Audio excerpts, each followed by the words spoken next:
নমস্কার, আমার নাম সায়ননাথ। আমি আপনাদের একটা কবিতা বলে শোনাবো, যেটি লিখেছেন সুকান্ত ভট্টাচার্য, যার নাম এক যে ছিল আপন ভোলা কিশোর। স্কুলে তো ভালো লাগতো না, সহ্য হতো না পড়াশোনা ঝামেলা।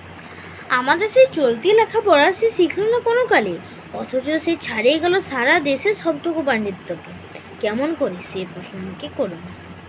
বড় মাসের মধ্যে গরিবের মতো মানুষ, তাই বড় হয়েছে বড় মানুষ না হয়ে মানুষ হিসেবে হলো অনেক বড়। কেমন করে সে প্রশ্ন আমাকে করো না। গান সাধার বাঁধা আইন সে মানেনি, অথচ স্বর্গের বাগান থেকে সে চুরি করে আনলো তোমার আমার গান।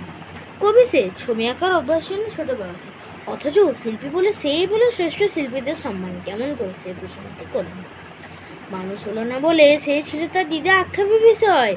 অনেক দিন অনেক বিদ্রুপ যাকে করেছে আহত, সেই একদিন চমক লাগিয়ে দিল দিগ্বিজয়।